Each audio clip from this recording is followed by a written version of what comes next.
Once upon a time, I went down to the gunny shack, which a local little watering hole here where we would drink beer, shoot pool, and go out across the street and burn one and such and that. And one night I met a little lady in there, and we kind of hit it off good, and she wound up taking me home with her.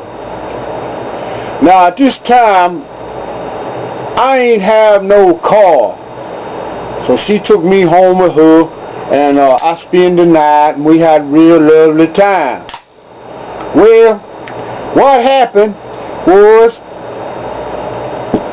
I live in North Houston, and she lived plumb up here at Veteran Memorial and Louetta, which a long way, and she ain't had none phone.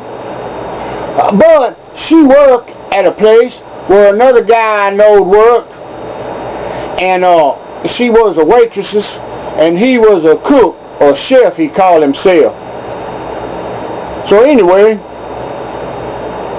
about a month went by after that. I couldn't call her because she ain't have none phone, and I couldn't go see her because I ain't got none car. Well, I run into the old chef, and I said, "Hey, tell her, what's her name?" I said, "Hi," and everything, and I said, "Make it sound good." He said, "Okay, I done it." Well, heck, I seen him again. He called me, I think, and she said, "Well, I don't know why you telling me that, because he don't come. I ain't seen him since that night." And so he put in a word for me. He said, "Well, he ain't got no car, and you ain't got no phone. That kind of cut down on the communication, you know." So anyways, I don't remember exactly what happened, because this was like 1989. But we got up together and communicated. I believe I called her at work. He gave me their work number, and she agreed to come down and spend the weekend with me at my little crib pad home down on the north side of Houston.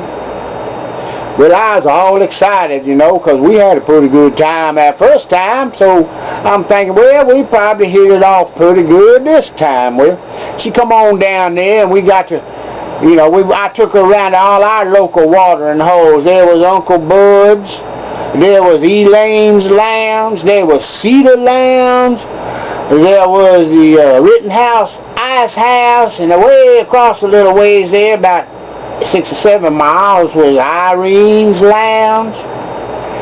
And I showed all the hot spots, and we come home pretty wound up on that alcohol, you know, and we hopped right in the sack. And this ain't a sack story, but here what happened. During the night, well, actually I woke up in the morning, and something done terrible happened. Oh my God, and I didn't do this very often. I mean, but what had happened, I was so excited to have a woman at my house there and in my room and in my bed that I didn't go to the restroom room before I went to bed. And so I woke up and she was still asleep, and I had wet the bed. Oh my God. Here the woman done come all the way down to spend the weekend with me and everything, and I done wet the bed, and I got to looking, it done run over there on her side of the bed and everything. This is nasty now, it's nasty. I said, oh my God, what am I gonna do? It was awful, you know, and I knew she was gonna wake up, and and you know, the cat gonna be out the bag. What I gonna do? Well, here what happened. She woke up and said, "Good morning," and she smiled and what you call did them eyes, you know, give me them goo-goo eyes, and her eyes was blue and real pretty. And she gave me them real goo-goo eyes, you know, flapping them lids at me. "Good morning." And I said, "Good morning, I got some bad news for you." She said, "What's that?" And I said, "Sometime during the night I wet the bed." Well, she looked at me, looked right in my face, and she said, "Oh, that's all right. I do it all the time myself." Oh, Lord, I thought, wow, she ain't even mad at me for wetting the bed. This is a relationship made in heaven. Boy, you talk about some sick thinking. That's what I thought. Oh, good. Now what we gonna do? Go out, get drunk, come home, and wet the bed together? Oh my God, what a relationship! But you know, that's how some of that stuff go when you playing in the mess. But anyway, I'd like to thank you and have a great day. That's a bed wet adventure. Xxx bed. Well, hello there. I'm going to tell you about one now. Let me see here what I can talk about. I'm going to tell you about one called the Xxx Relationship. This here be about the same girl I told you about earlier.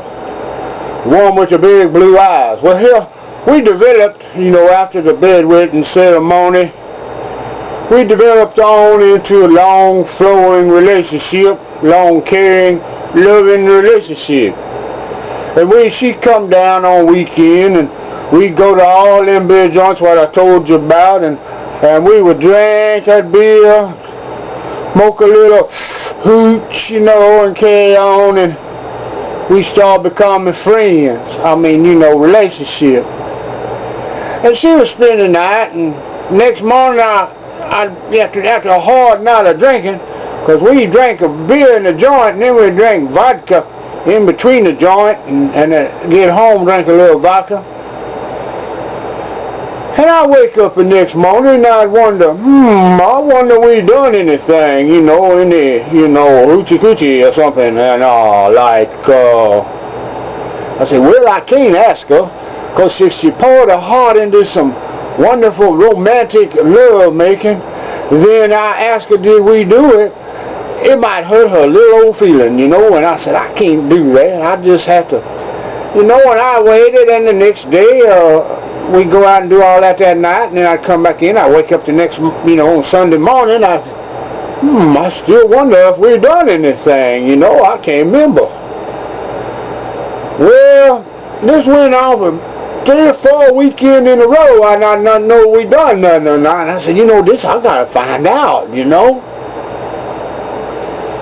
So one morning I woke up, she's still sleeping, there laying there next to me sleeping, and I said, I wonder we did anything. I said, man, and there was a little bit of vodka left in the bottle on the side of the bed there, so I took a little snort of it, sit back down, and lit me up a Winston cigarette, because in them days I smoked, and then I took another little sip, and I got me a little smoke, and time she woke up, I had done build my courage up. I said, today I'm going to ask her. So she come to, and she looked at me with them big blue eyes, and she said, good morning. I don't believe the girl ever had a hangover. Me, I'd be feeling like holy Toledo, and this girl always wake up spry and happy. Not nothing sick or nothing. Not nothing sick, nothing happened to her.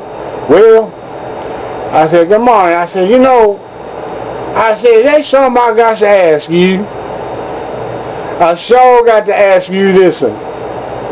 She goes, what? And I said, here I've been trying not to hurt her feelings and stuff. Finally I said, did we do anything last night? Well, she looked at me dead in my eyes with her big blue eyes, and she said, I don't know. Oh, Lord, I must have worried all about her feelings and everything, and then she don't even know either.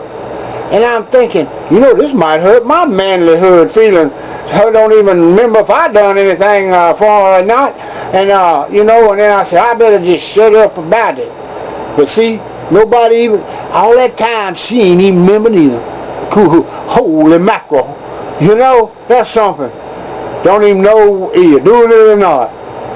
My God, that alcohol would wipe my brain out, and apparently it was doing a little work on hers too. Thank you, and y'all have a good evening.